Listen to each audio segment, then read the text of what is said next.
अस्सलाम वालेकुम फ्रेंड्स। ही प्रेजेंट सिंपल टेंस में कुछ सेंटेंसेस आहिनि जेके इनकरेक्ट आहिनि। अचो त इन्हनि खे जेको आहे सही करे करेक्ट करे लिखूं था।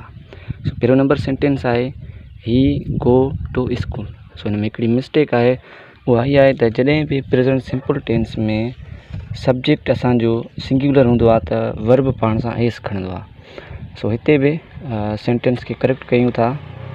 ही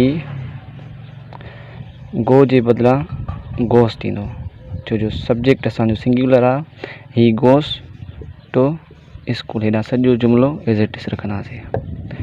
सो ॿियो नंबर सेंटेंस आहे शी गो टू स्कूल। सो हिन में बि मिस्टेक आहे, छो जो असांजो सब्जेक्ट जेको आहे उहो सिंगुलर आहे ऐं प्रेज़ेंट सिंपल टेंस आहे। सो गो जे बदिरां गोस थींदो, शी गोस टू स्कूल। सो हीअ असांजो सेंटेंस करेक्ट थी वियो। टियों नंबर सेंटेंस आहे दे कीप्स फास्ट। सो हाणे हिते मिस्टेक आहे, हिते असांजो सब्जेक्ट जेको आहे उहो प्लूरल आहे। सब्जेक्ट प्लूरल आहे त वर्ब पाण सां एस न खणंदो। सो इहो रूल, जॾहिं बि वर्ब पाण सां एस खणंदो त सब्जेक्ट पाण सिंगुलर हूंदो आहे, तॾहिं जेको आहे वर्ब पाण सां एस खणंदो आहे। सो हिते वर्ब खे जेको आहे एस ॾिनल आहे, सो हिते असां एस कट कंदासीं। दे